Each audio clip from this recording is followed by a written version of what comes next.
Up next is Strawberry Hot Cake. There's been a lot of debate over the years about whether or not Robin should be part of a Batman movie. I know you don't like the idea, but there is a new story going around that Warner Brothers may be putting Robin in the new Robert Pattinson. How reliable do you think these rumors are, and would you change your mind about Robin if Matt Reeves put him in the movie? All right, so here's the thing. A lot of years, there's always been talk over almost all the Batman iterations about whether or not a Robin should be put in there. I am, in general, for those of you who may not know, I am not for Robin being in a live-action Batman film, with a few little asterisks there.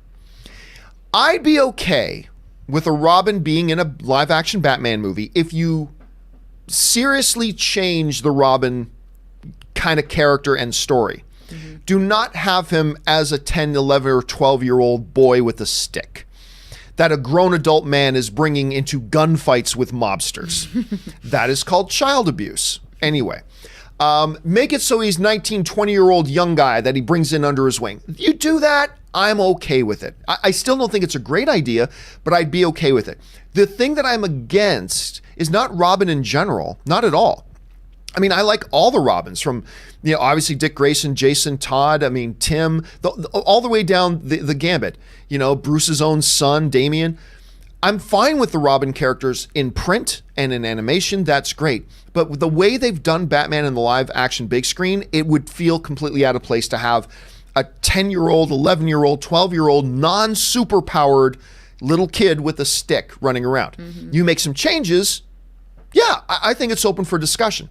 Now, like he said, there are stories going around right now that there could possibly be a Robin in a new Batman movie. But what do I always tell you guys? Follow it to the source. Where are all these sites running their headlines from? What's this all coming from?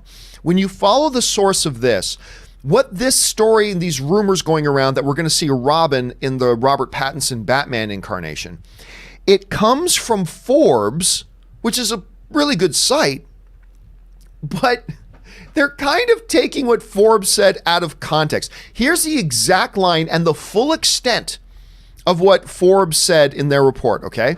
Forbes was writing about a bunch of stuff going on with Robert Pattinson Batman, and in one of the lower near the end paragraphs, they wrote this. With multiple villains appearing in the Batman, I was told months ago that Penguin, Riddler, and possibly Catwoman are expected to appear, as well as other rogues and mobsters, and additional characters including Commissioner Gordon, Alfred, and potentially Robin. We should be hearing additional casting information soon. That was a small throwaway paragraph containing a small throwaway line at the bottom of an article talking about something else. But to put this into context, this article that this quote came from all started with the writer. I believe it was Hughes who was doing the writing on this one. The entire beginning of this article was Hughes basically confessing, look, I reported several things on this new Batman movie that have turned out to be completely wrong, and my sources were wrong. And hey, scoops sometimes are wrong, and all you can do is come clean. And Hughes was coming completely clean. I say, hey, look, keep in mind, guys, I did some predictions of things. I reported things that I got told by studio sources that turned out to be completely false. That is the context of the article that he was writing. He was being completely transparent, completely forthcoming, and all that kind of stuff. And within that context, he also wrote, I also heard potentially Robin. That one line in that one paragraph at the bottom of one article turned and mutated very quickly into headlines that Robert Pattinson new Batman is rumored to include Robin, and that might be a bit of a stretch. I think that is a bit of a stretch. Now, is it possible that a Robin character could appear in the new Matt Reeves incarnation of Batman? I'm going to give you a couple reasons why I think it's not possible, and then one or two reasons why I think maybe it is possible. Let's look at the why it's not possible. Number one, this is our new Batman, Robert Pattinson. I think he's going to do a terrific job. The dude's a fine actor. He's great.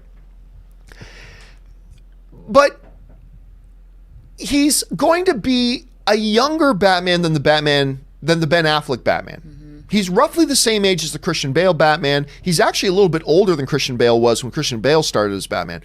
But he seems a little young to be having a 17-year-old ward. I don't know. Maybe I'm wrong about that, but it seems to me that if you're going to do a Batman movie, particularly a new incarnation of Batman, you might want to let that Batman have the movie to himself. I mean, you don't have to, but it seems to me like that would make a little bit more sense to have the movie do himself. So, and that is actually the second part. Not only is the age thing of Robert Pattinson, but the fact that do you really want to make it a Batman and Robin movie, or do you want to let it just focus on a Batman movie and maybe leave the door open for a Robin a little bit later on? Also, it seems to me like they would be overcrowding it. Look, there are rumors and reports going around that it's going to have Penguin and Catwoman, and it's going to have Commissioner Gordon, and maybe the Riddler, and Batman, and blah, blah, blah. And are you going to add on top of all that Robin as well into the first new Batman film? That seems like a bit of a stretch. All right, now let me play devil's advocate. Let's talk for a second about maybe why it could be possible. The biggest reason to me that it could feasibly be possible is the fact of, if you look at Warner Brothers' new direction with their DC properties, they're going a little bit more lighthearted, or seriously lighthearted if you look at Aquaman and Shazam, which I love Shazam, and I really liked Aquaman. They're going a little bit more lighthearted. With Shazam, we see they're bringing in some younger age groups in there as well. If you look at all that, you got to say it's not inconceivable that a Walter Hamada who's running everything over at DC now, wouldn't consider, hey, maybe throwing in a Robin at this point, maybe that's not such a bad idea. I don't think they are, and I don't think we will get a Robin in this next Batman, let me be clear, but it is not outside the realm of possibility, understanding the direction Hamada's been taking DC, that a Robin character at this juncture would still be consistent with what they've been doing so far with both Aquaman and especially with Shazam. So there's my reasons why I don't think we're going to see him in there. I don't think it makes a lot of sense, and I still don't think a Robin fits with a live-action Batman unless you change him up, which will piss off a lot of the comic book fans, but I think it'll be better for everybody else. But also why I think it could conceivably happen. So that's my thoughts on that at any rate, guys. What do you think? Number one, let me ask you this. Do you think they will put Robin in a new iteration of Batman? And then number two, would you want them to? Those can be two separate answers. Do you think they will? Do you think you want them to? Jump down in the comment section below and let me know your thoughts. They better keep Danny DeVito as the Penguin. That's all I have to say. Yeah, no one else can play that. Have you seen the petitions online to get Danny DeVito as the new Wolverine? No. They are fabulous and fantastic, and I kind of hope, no one's going to take it seriously, obviously, but oh my God, that would be hilarious.